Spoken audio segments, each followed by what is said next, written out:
bahwa dibandingkan dengan tesis S2 saya yang dari IIKI itu yang berjudul Ahlul Kitab Inda Syekh Nawawi At-Tanal-Bantani yang hanya diuji oleh beberapa profesor ketika ujian akhir sidang munaqashah, maka tesis saya ini tentang apa dalam tanda kutip ya, tesis dalam tanda kutip tentang terputusnya nasab Ba'lawi ini itu diuji oleh para akademisi se-Indonesia di rumah-rumah mereka.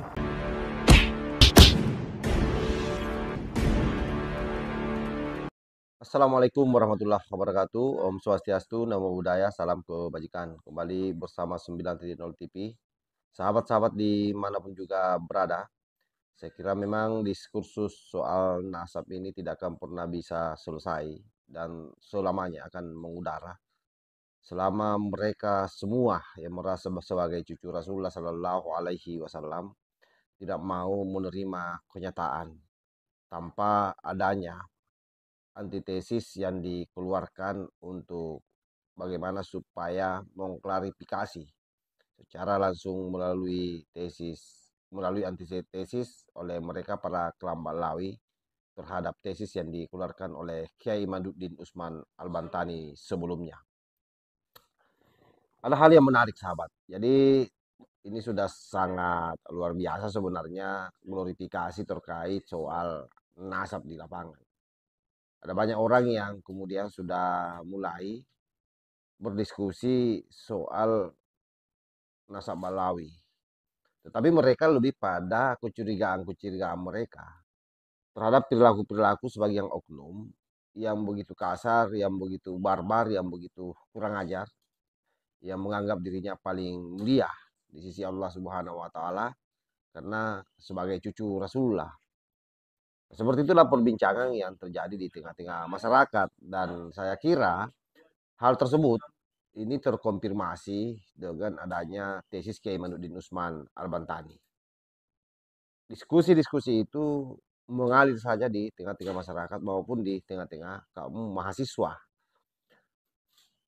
Nah, oleh karena itu penting saya sampaikan bahwa memang pada prinsipnya tesis Kiai Imaduddin Usman Al-Bantani ini sudah sangat luar biasa. Tidak saja puluhan profesor, tapi sampai ratusan profesor telah memverifikasi dan memvalidasi tesis ini. Bahkan boleh jadi ada juga profesor-profesor internasional. Dan sampai hari ini, dari sekian banyaknya yang sudah mengakses tesis Kiai Imaduddin Usman Al-Bantani, itu tak ada satu pun juga yang memberikan bantahan. Kalaupun ada yang membantah, hanya ada di kelompok kelam Ba'lawi, seperti misalnya Rumail Abbas. Tetapi itu juga belum bisa merungkatkan apa yang menjadi tesis Kiai Imaduddin Usman Al-Bantani. Nah, ini fakta real yang sampai hari ini tetap bertahan di permukaan. Sehingga apapun yang disampaikan oleh Hanif Alatas beberapa bulan yang lalu terkait dengan tesis Kiai Imaduddin Usman Al-Bantani ini, itu hanyalah sebuah alibi yang berupaya mempertahankan nasabnya. Yang pasti bahwa tesis Kiai Imaduddin Usman Al-Bantani tak kala meluncur anak panah meninggalkan busurnya, betul-betul kena apa yang dibidiknya dan tidak bisa mengelak sampai hari ini. Nah, kali kedua Kiai Imaduddin Usman Al-Bantani didatangkan di podcast Bisikan Romai Rama. Ada hal yang menarik sahabat. Di sini ternyata kemudian Kiai Imaduddin Usman Al-Bantani kembali mengukuhkan tesisnya. Bahwa ratusan profesor telah menguji tesis tersebut dan tidak ada satu pun juga yang membatalkannya. Ini coba kita lihat seperti apa narasi yang disampaikan oleh Kiai Imaduddin Usman Al-Bantani di depan Bang Haji Romai Rama. Tesis itu ada tesis dalam pengertian sebagai sebuah tugas seorang mahasiswa S2 untuk menggapai pangkat MA. Seperti saya ini S2-nya di IIKI, saya mengambil jurusan tafsir dan hadis. Di mana? Di Institut Ilmu Al-Quran Jakarta. Waktu itu kita mengambil judul Ahlul Kitab Inda Syekh Nawawi At-Tanal Al-Bantani.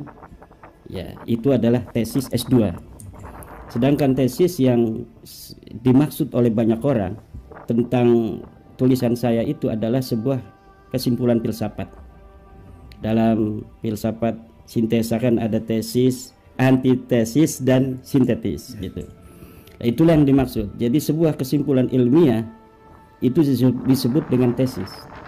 Kemudian ketika nanti ada pembandingnya atau yang menggugurkan itu disebut antitesis. Nah, kemudian bisa nanti terjadi sebuah sintesis. Nah, itu jadi tesis yang dimaksud di dalam tulisan saya, karena yang menyebut tesis bukan saya yang pertama kali, Bang Haji.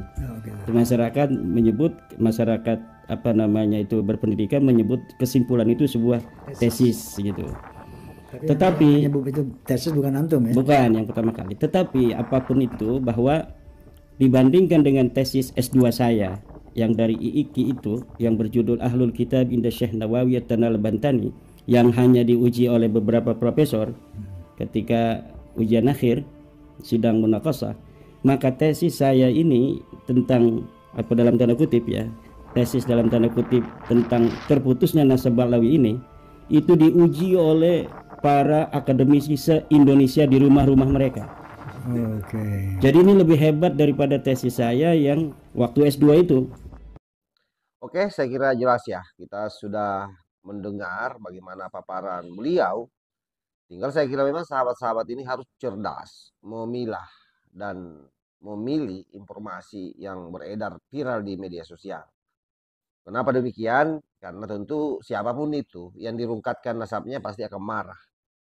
Jadi wajar saja kalau hari ini kemudian Bung Rizik Sihab, CS, Bahar Smith itu mencak-mencak, ngamuk-ngamuk karena disoal nasabnya. Ya, saya pun kalau nasab saya disoal pasti akan saya permasalahkan.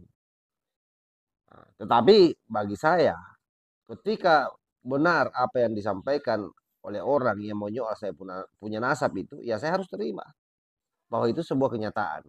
Kembali kepada hakikat keberadaan kita di muka bumi ini, bahwa hanya satu yang paling mulia di sisi Allah Subhanahu wa taala, yaitu ketakwaan dan keberadaban.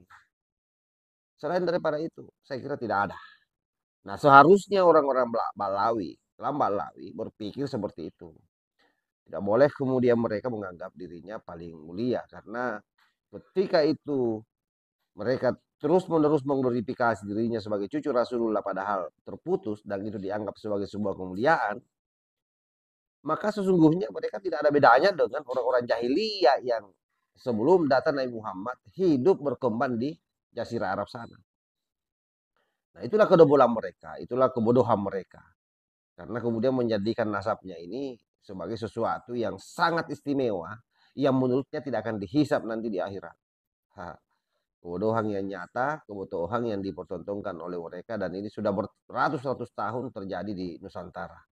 Karena itu wajar saja kalau hari ini banyak orang berdiskusi, termasuk di warkop-warkop, mahasiswa-mahasiswa yang memang melek dengan informasi di media sosial, itu pun sudah mengkonfirmasi itu. Tetapi sekalipun tidak sampai masuk dalam tataran bagaimana melihat daripada tesis Kiai Mainuddin Usman Al-Mantani, tetapi lebih pada melihat perilaku-perilaku kurang ajar dari sebagian oknum Ba'lawi, sudah sangat meyakinkan bagi kita bahwa tidak mungkin seorang yang namanya cucu Rasulullah Sallallahu Alaihi Wasallam bertindak kurang ajar terhadap kiai-kiai yang ada di Nusantara ini.